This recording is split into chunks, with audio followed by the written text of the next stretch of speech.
pemirsa Ganjil, hari ini saya Pelin Ratu Ayu akan membahas mengenai salah satu kasus korban penipuan dan tentunya ini juga mengakibatkan kerugian yang sangat besar bagi sang korban tersebut. Nilainya sangat fantastis dan kalau aku lihat dalam penipuan tersebut ada sesuatu hal yang sangat ganjil yang nanti kita akan kupas tuntas, tentunya masih di Ganjil Misteri. Dan langsung aja saya akan perkenalkan bintang tamu saya pada hari ini adalah ada salah satu artis dari salah satu label terkenal, dan ini dia Nini Farah, dan juga bersama lawyernya dengan Bapak siapa Pak? Bapak Faridin. Ya. Oke, Bapak, kita di sini akan mengupas tuntas kasus yang sedang dialami oleh Nini Farah ya. Kalau tadi dapat informasi kerugian yang diderita itu totalnya sangat fantastis ya Pak ya. Mungkin bisa diceritakan kronologi kejadian tersebut awalnya seperti apa sih? Ya, baik. Sesuai dengan keterangan atau penjelasan dari klien kami, ya bahwa klien kami ini mempunyai teman ya, mempunyai teman-teman sekolahnya dulu. Jadi karena dia ini seorang artis ya kan, dikenal oleh publik seperti itu. Nah, teman-teman sekolahnya meskipun tidak dekat banget, yang katanya dia punya bisnis itu menawarkan gitu. Jadi ada titik modal ya, bisnis titik modal, kemudian ada bisnis skincare. Nah, intinya pada akhirnya klien kita ya mungkin awalnya itu sendiri ya, coba untuk berinvestasi sesuai dengan yang dipromosikan, kemudian mendapatkan sesuai yang dijanjikan. Nah, dalam perjalanannya, karena dia ini seorang public figure, kemudian ikut mempromosikan bisnis ini, kemudian banyak teman-temannya yang mau untuk menginvestasikan dalam bisnis yang dijalankan oleh temannya tadi. Nah, awalnya dalam perjalanan itu semua berjalan mulus ya. Apa yang dijanjikan itu dipenuhi. Jadi uangnya diinvestasikan dengan bunga yang dijanjikan itu dibayar tepat waktu sesuai dengan nominal yang sudah diperjanjikan. Cuma dalam perjalanannya, dalam mulai Oktober sebenarnya ya, Oktober, November, ternyata usaha ini mengalami kolaps. Nah, yang tadinya mungkin investasi itu kecil-kecilan begitu, tapi karena hasilnya bagus, ya kan, uangnya dilipat gandakan, kemudian makin banyak yang diinvestasi. Nah, posisi dari klien kita ini memang karena dia yang dekat sama si pelaku, ya kan, jadi teman-teman itu menginvestasi dalam bisnis ini melalui dia gitu. Nah, ini yang kemudian menjadi beban moral ya, ketika kesininya ternyata investasi itu tidak berjalan sesuai yang diharapkan. Jadi ya pasti secara moral sangat down gitu ya. Dia kehilangan kepercayaan dari teman-temannya, kemudian kerugian yang dialami juga bukan dalam nominal yang sedikit. Itu yang dialami oleh klien kita. Nah, sejauh ini memang langkah yang sudah kita tempuh. Jadi kalau awalnya itu kan coba pendekatan secara persuasif atau keluargaan menemui pihak pelaku, sudah beberapa kali pertemuan, tetapi ujungnya masih belum jelas, sehingga kemudian kita mengambil sikap yang tegas. Kita membawa persoalan ini ke ranah hukum. Kita sudah buat laporan Polda Jawa Barat. Bibi, boleh diceritain nggak sih, kamu itu kenal dengan sang ini ya, teman kamu ini udah kemudian kamu mempercayakan investasi kepada beliau itu sudah kenal berapa lama? kemudian kenapa sih kamu kok tertarik untuk menginvestasikan uang kamu, bahkan kamu juga di sini ikut mempromosikan ya, sampai juga di sini ada beberapa juga teman kamu yang pada akhirnya nuntut kamu nih untuk mengembalikan uangnya setelah tahu kejadian ini. Bisa diceritakan awal mula ketemu dengan sang pelaku? Untuk awalnya itu saya kan kenal di sosial media. Saya maksudnya lupa lagi dia tuh nge-DM atau langsung ke WhatsApp. Nah, awalnya di situ, terus dia juga ngomong bahwa dia tuh satu sekolahan. Berarti dia kakak kelas karena dia juga nyebutin temennya itu temen aku. Nah, dan pada akhirnya kenal di WhatsApp. Seiring berjalannya waktu, dia itu sering menawarkan bisnisnya yang judulnya itu titip modal. Nah, saya tuh sering scroll di WhatsAppnya, statusnya dia gitu, karena dia kan kalau misalkan pencairan itu selalu distatusin gitu. Terus dia di status itu dia sering ngomong bahwa si titip modal ini tuh diputarkan ke usaha dan sudah berjalan lama gitu dari 2021. Nah, kenapa orang-orang bertanya kok kamu bisa tergiur dengan titip modal ini? Yang pertama, dia bukanya dari 2021, terus mengiming-imingi keuntungan yang begitu lumayan lah. Istilahnya kan kalau misalkan kita pengangguran nih gitu di rumah gitu, pengen punya penghasilan, nah ini lumayan banget nih gitu. Maksudnya dengan adanya titip modal ini gitu. Nah, dan pada akhirnya saya di endorse. Awalnya juga dia mengendorse skincare karena dia punya 2 produk ya, skincare sama titip modal, dan pada akhirnya dia pengen endorse tuh ya dua-duanya gitu. Dan pada akhirnya lanjut, ya udah boleh-boleh aja karena kan ya saya juga di WhatsApp udah lumayan lama gitu, dan dia juga sering order produk saya gitu. Jadi karena terlalu banyak dia menawarkan si titip modal ini dengan bahasa, "Beb, tolong promosiin dong titip modal, siapa tahu ada yang mau nitip, misalkan 2 juta kembali 2.300.000 gitu kan." Awalnya juga saya nggak pernah nih ngegubris ini gitu, karena yang saya niatkannya itu pengen nge-up skincare-nya gitu. Kok dia pengen kok dia menawarkan terus gitu, saya juga kan nggak enak gitu orangnya. Dan pada akhirnya ya udah dua-duanya tuh di-endorsein. Dan seiring berjalannya waktu, karena ini di-endorse-nya dua-duanya, yang ke-up itu titip modal. Dan pada akhirnya banyak sekali itu yang nitip ya, investor-investor. Terus awalnya juga lancar-lancar aja gitu kan, nggak ada indikasi ini penipuan apa gimana gitu. Karena yang bikin percayanya itu ya orang di WhatsApp berteman gitu kan, nggak mungkin kayak gitu. Dan pada akhirnya ini collab katanya di bulan Oktober, dan saya juga bingung kok bisa gitu pas di tanggal 5 November, terus dia ngomongnya collabnya di bulan Oktober.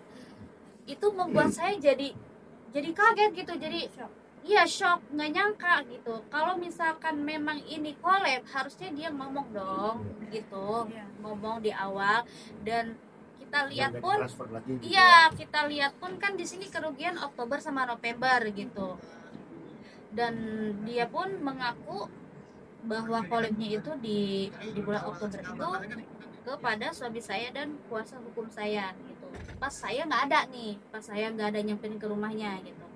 Pada akhirnya lah saya bertanya dong, kok kalau misalkan di bulan Oktober kenapa dia nggak ngomong, sedangkan saya aja masih transfer ke dia gitu dengan nominal itu yang fantastis gitu ya, istilahnya tuh bukan ratusan juta tapi ini miliaran gitu. Boleh disebut berapa nilai total kerugian semuanya? Semuanya itu 5,2 M gitu.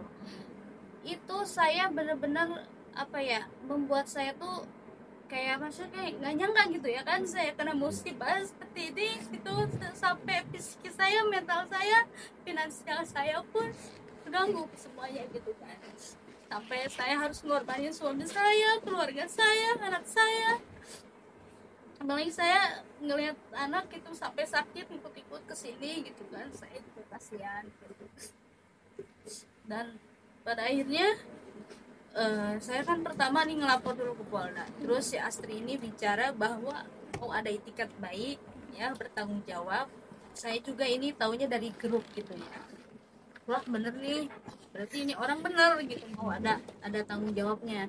Dan pada akhirnya upaya saya itu nyamperin ke rumahnya, dan di situ pun saya ke rumahnya dari jam 2 siang. Saya nunggu, pengen ketemu, kita tuh pengen baik-baik aja gitu Pak, ngomong baik-baik aja gitu. Tapi dia tuh nggak ada gitu. Sampai aku nggak tahu lah keluarganya ini berbohong apa kayak gimana sih, saya nggak mau suzon gitu kan. Dan pada akhirnya saya nyamperin ke rumahnya, terus ada kakaknya, katanya bilangnya si Astri ke polsek lagi nyocokin data. Dan ada kakak saya langsung telepon ke polsek, eh, nanyain bahwa si Astri ada di polsek nggak, kalau ada maksudnya kita mau ke sono gitu. Pas ditelepon nggak ada, katanya nggak ada si Astri di polsek, berarti ya bohong dong gitu loh. Saya tungguin di rumahnya sampai jam 2 malam itu si Astri nggak mau nemuin saya. Sampai upaya-upaya saya, terus si Astri bilang katanya pengen ketemuannya di polsek. Udah di ke polsek 6 kali pertemuan, itu cuma dipermainkan aja Nggak sama pernah dia. ketemu. Iya, bukan sih, artinya ada, cuman kita nyocokin data, terus nyocokin data, padahal udah cocok, dia tuh tinggal ngakuin gitu bahwa uang yang dititipkan sama saya tuh, dia tuh tinggal ngaku gitu bahwa real ini bukti semuanya tuh ada gitu, murni. Apalagi di bulan November Kak, itu jumlahnya 1,6. Kenapa sih gitu harus berbelit-belit, sedangkan saya menitipkan uang gitu ya, para investor saya tuh nggak dengan cara berbelit-belit, saya pun mentransfer nggak pakai mikir gitu. Dan saya juga nggak tahu gitu kan, kenapa saya bisa se ini gitu, gitu. Sedangkan kan ini kan lumayan nominalnya gede, kayak orang terhipnotis lah, gimana sih Kak gitu kan. Saya juga sampai linglung kok pas ada kejadian ini, kok saya tuh nggak ngerasain berontak marah gitu di depan si Astri ini tuh gitu. Saya juga bingung nih, para agent pun sama Kak, Semuanya iya bingung. Itu yang jadi bingung saya tuh, kok bisa dari ya. kawanan. Itu ya, makanya tadi itu yang aku mau kupas tentang di sini ya, karena kalau aku lihat dengan nominal tentunya kan 5,2 ini kan kamu transfernya nggak langsung kan, bertahap kan. Iya, Ketika kamu pertama kali mau transfer tuh apa sih yang kamu rasakan saat itu, kok dengan mudahnya kamu mentransfer uang sejumlah itu, terus ada nggak sih rasa takut atau khawatir kamu waktu itu? pasti ada rasa khawatir sempat gitu ya, cuman kan orang yang mau nitip kan orang lain gitu kan, jadi saya mah sebagai perantara ya udah, kalau misalkan ada yang nitip ya udah saya juga transfer gitu ke si NA ini. Jadi nggak pakai mikir gitu, padahal kan kalau dipikir-pikir kan apa, dengan jumlah yang dititipkan itu nominal banyak gitu, nggak ada rasa takut, maksudnya bukan rasa takut ya, rasa khawatir tuh kayak nggak ada gitu, aneh gitu. Pernah ketemu sebelum terjadi transaksi sama? Nggak pernah, karena si NA ini tuh kalau diajak ketemu tuh selalu nggak mau, alasannya ada aja. Yang pertama dia karena punya anak, katanya sibuk ngurusin anak, sibuk ngurusin usahanya, ya mungkin ya ada benernya, cuman kan saya emang nggak tahu gitu kan kenapa ini orang kalau setiap diajak ketemu, padahal diajak ketemu tuh kita ngobrol face to face gitu. Kalau niat suami saya emang kan pengen perjanjian MOU gitu Iya, itu kan yang terpenting. gitu. Cuman kalau saya kan orangnya nggak mau ribet gitu, nggak mau apa, memaksakan orang juga supaya kita bisa ketemu. Cuman kan saya juga nggak enak sama suami saya ngajak ketemu terus gitu, cuman ini orangnya nggak mau gitu, saya juga nggak bisa maksain. Terus kamu nggak ada rasa curiga waktu ketika kamu, ini orang aku mau investasi tapi kok nggak mau diajak ketemuan, hanya lewat transfer aja, apa kamu nggak ada rasa curiga? Nggak ngerti Saya soalnya, ngeblank. iya ngeblank aja gitu Kak. Terus setelah kamu, kan tadi sempat kamu bilang ketika kamu sudah mengetahui bahwa ini dia menyatakan kolaps, kamu sempat pingsan ya? Itu Ketika pas mendapatkan kejadian ada DM ke saya, salah satu korban yang menitipkan uang ke si RA ini, terus dia DM ke saya, kami nih ada pesan nggak dari si NA ini, katanya. Pesannya itu kan berisi dengan assalamualaikum, tip modal ditutup. Nah itu ke saya mah nggak ada sama sekali. Bahkan saya tahunya itu ada pesan itu tuh dari salah Dari satu orang korban, lain gitu ya. dari orang Dari korban lain. lain. Iya, sampai saya pas baca, kata suami saya pingsan katanya. Pas saya dibangunin, kamu kenapa? Iya, ini aku dapat DM nih mungkin dari salah satu korban kali yang itunya langsung ke si NA ini. Coba lihat, serius, nah ini terus ini uang orang gimana gitu kan. Nah langsung deh besoknya bergegas ke rumahnya, dan di rumahnya itu udah banyak orang, aku nggak tahu itu orang-orang itu tuh siapa gitu kan, yang nitip langsung ke si Astri atau siapa yang ngajak orang lagi juga saya nggak tahu. Jadi sebelum Mimi melakukan transaksi ini ya, sebelum kamu percaya dengan orang itu, pernah nggak sih kamu itu face to face ngobrol mengenai bisnis sebelum terjadinya transaksi ini? Belum pernah sama sekali.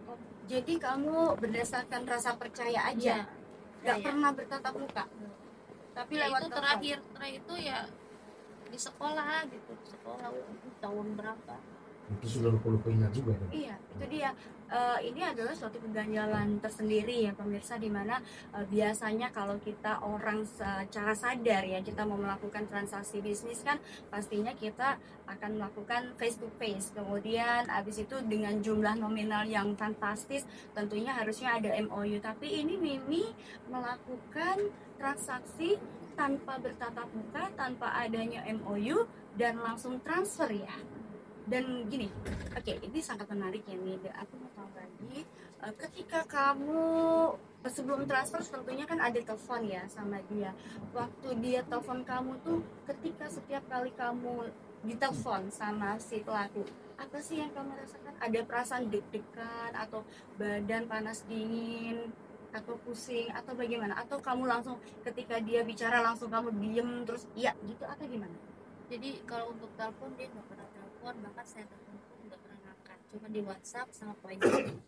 Jadi ketika dia ngomong jadi nurut-nurut aja gitu loh, tiba-tiba nurut, terus apa yang dia eh, ngomongin ya jadi saya percaya gitu ya, selebihnya. Ya, kalau aku lihat sih di sini sangat menarik ya, karena biasanya kalau kita secara sadar ya Pak ya, Bapak juga kalau kita mau menginvestasikan atau mengeluarkan uang kan tentu harus ada kejelasan. Betul. Bertatap muka dulu ya Pak ya, kemudian MOU. Tapi kalau di sini aku melihat dari kasusnya Mimi, kayaknya memang orang tersebut emang memiliki sesuatu hal yang artinya di sini bagaimana caranya mengikat korban supaya dia tidak berkutik, mengunci korban supaya dia itu nurut, kemudian bisa dikuras habis. Ya, karena kalau dari kasus kayak gini ini sangat langka. Biasanya kan para artis kalau investasi juga dia kan melalui tatap muka. Ini kan banyak Ya, juga lagi marak ya Pak ya. setidak-tidaknya dibicarakan lah kalau Iya. misalnya bisnis ini punya dampak yang kurang bagus, terus penyelesaiannya seperti apa? Itu. Nah, ini kan sangat unik ya Pak kalau Iya. dilihat dari kasusnya ini. Kalau aku melihat sih kenapa pegang Berat banget berat. ininya. Ya, ini pemirsa ganjil, ini dari tadi juga kita sudah merasakan adanya aura negatif yang ada di sini.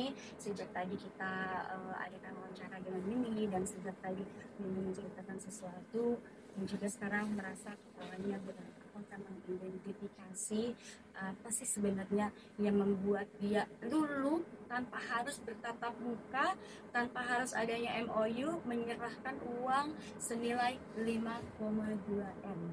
Nah, sekarang aku akan melakukan ritual dan aku akan memastikan apakah betul prediksi aku bahwasanya beliau ini terkena hipnotis atau gendam. Karena kalau aku lihat dari tadi di sini sudah ada sesosok kakek-kakek tua, kemudian memakai baju hitam-hitam, celana pangsi hitam, tua. Kalau aku bilang kakek-kakek ini masih ada kaitannya dengan salah satu keluarga dari pelaku, dan itu memastikannya aku akan melakukan ritual.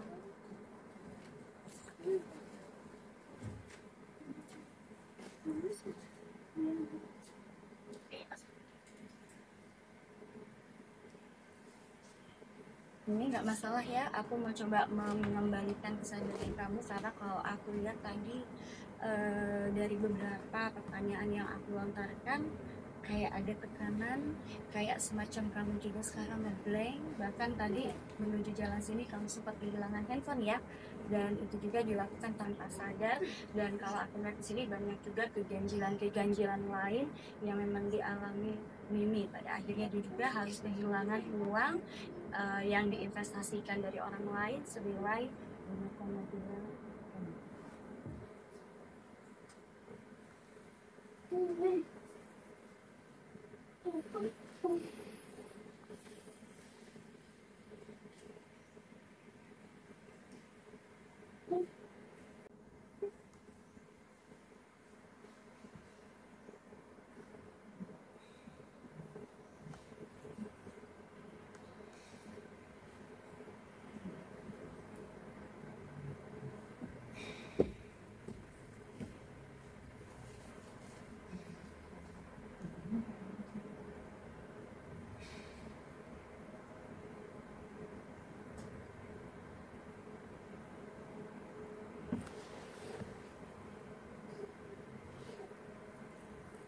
Pemirsa ganjil, saat ini saya sedang berkomunikasi dengan sesosok pria yang saya sebut tadi, kakek-kakek tua, memakai topi hitam, celana tangsi hitam, baju hitam. Aku melihat ini dari daerah sekitaran Pegunungan di Jawa. Dan dia juga sempat melontarkan kata-kata ancaman kepada saya. Dan seperti yang aku bilang tadi, prediksi aku bahwa teman saya ini dikunci, jiwa dia terkunci sehingga sebagian dari diri dia kehilangan kesadarannya.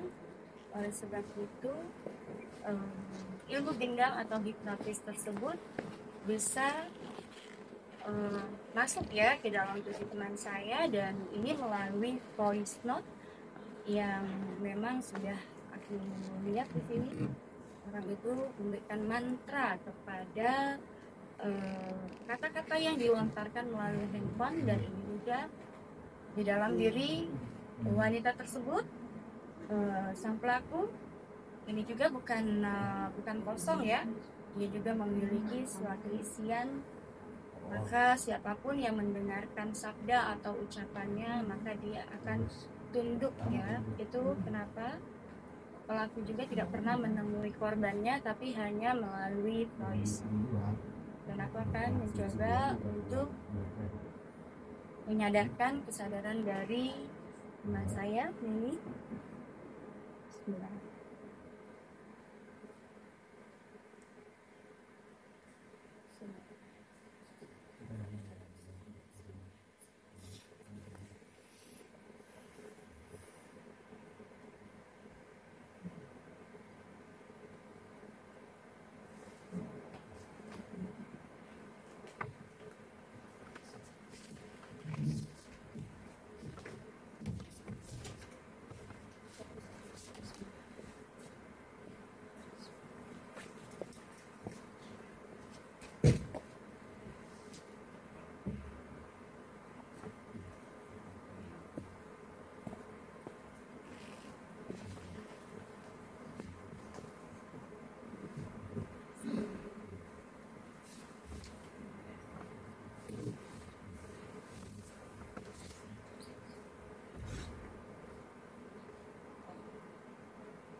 Oh.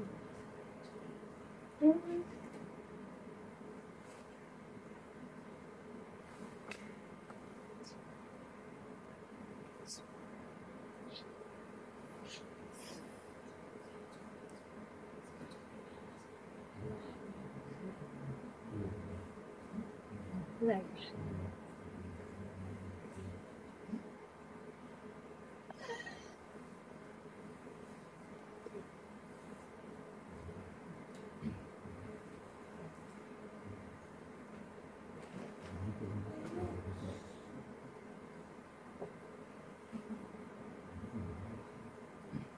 Jadi pemirsa ganjil lukanya di sini lebih ke arah otak dan kesadaran yang diambil ya, sehingga dia nggak sadar dan kayak semacam sebenarnya dia ketika dia mentransfer setelah dia mendengarkan voice note-nya tuh dia kayak terhipnotis dan tertidur, dia belum sadar. Energinya sangat kuat.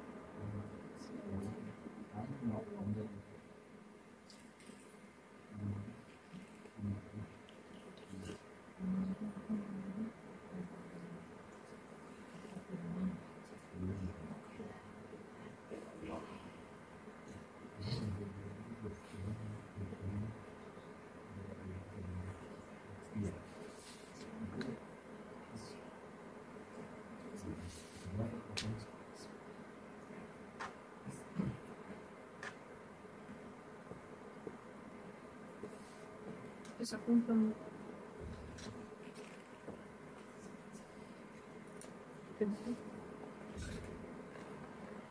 kok basah ya.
Tadi tinggi banget ini ya, sekarang tadi pas kata ini panas gitu, tadi enggak, udah enggak tadi nggak bohong, beneran Kak. Kamu udah beda ya mukanya sekarang, tadi kayaknya banyak tekanan, kamu kayak baru bangun tidur ya, kayak baru tuh kan, beda ya. Ya. Nah sekarang kamu ini kalau ngomong udah ada powernya, tadi tuh kayak takut, kayak tekanan, kayak ini namanya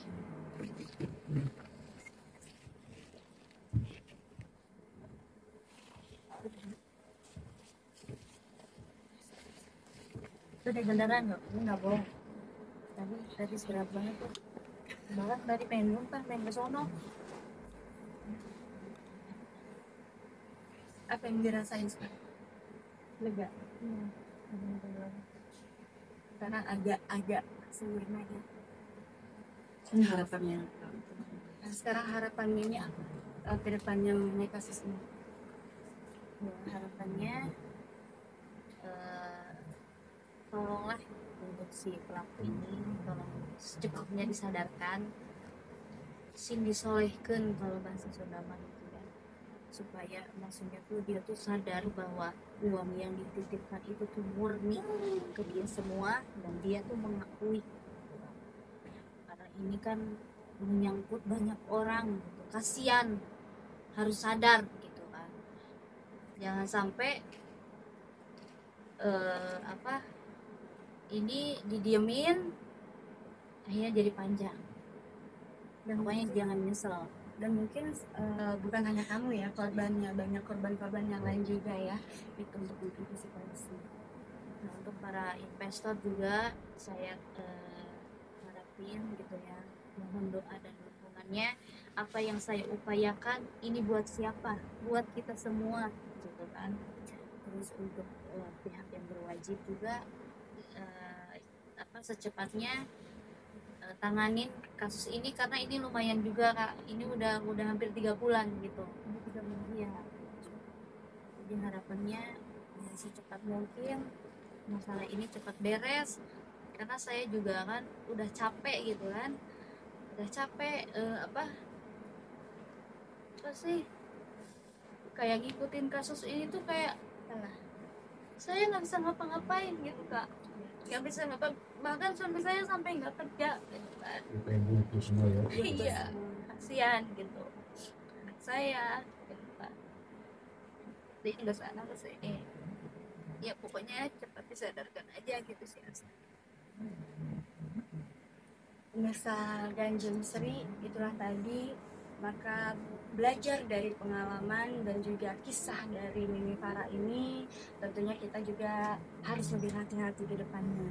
Dan terutama buat para teman-teman artis dan tentunya masyarakat Indonesia, khususnya juga harap waspada jika mana kalian mengalami kisah yang sama ataupun ada orang yang menawarkan investasi kepada kalian, alih-alih menginvestasikan dengan keuntungan yang menggiurkan dalam waktu sesingkat mungkin, kalian patut mencurigai, karena biasanya di balik motif keuntungan yang menggiurkan itu terkandung atau tersirat sesuatu maksud yang pastinya sangat akan merugikan kita semua.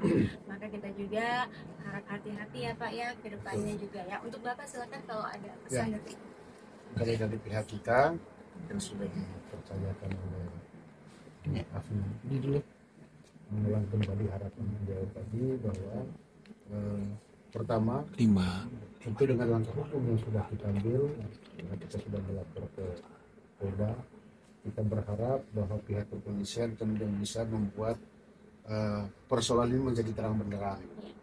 Seperti yang pernah kita sampaikan sebelumnya bahwa dari satu korban total 5,2 miliar, belum dari yang lain-lain gitu. Apakah uang ini kemudian dia simpan atau dia habiskan, itu kan butuh penelaahan lebih lanjut gitu ya. Nah, kita berharap dengan langkah hukum yang sudah kita ambil ya semoga akan dapat titik terang gitu. Jadi dengan memaksa pelaku untuk memberikan keterangan uang yang masuk ini arahnya kemana saja, sehingga mungkin bisa ditempuh untuk diambil kembali gitu. Kemudian kemudian untuk teman-teman investor yang lain yang menitipkan modalnya melalui klien kita, ya kita berharap untuk sama-sama berdoa, bersabar gitu ya, proses sedang berjalan gitu. Dan kalau kita berpikir mengenai beban, tentu beban dari klien kita ini lebih berat. Di samping dia kehilangan uang, dia juga mungkin kehilangan kepercayaan, kemudian ada beban moral karena kebetulan investasi ini berinya melalui dia gitu. Sehingga ya harapan kami bahwa semua proses yang sedang kita jalani bisa berjalan dengan baik, kemudian ada kesabaran dari teman-teman investor yang lain yang mungkin kehilangan uang juga ya dalam investasi ini. Itu sih. Baik, penikmat Ganjil, demikian podcast kita hari ini, dan tentunya untuk Mimi dan Bapak mudah-mudahan proses segera berjalan sesuai dengan harapan, dan mudah-mudahan juga uangnya nanti segera dikembalikan dan proses hukumnya tetap berjalan ya. Yang terbaik buat kalian semuanya, dan juga buat pemirsa, doakan agar kasus ini juga segera akan diproses lebih lanjut dan mendapatkan titik terang. Terima kasih untuk penikmat Ganjil yang sudah menyaksikan Ganjil Misteri. Jangan lupa tetap saksikan Ganjil Misteri di live. Assalamualaikum warahmatullahi wabarakatuh.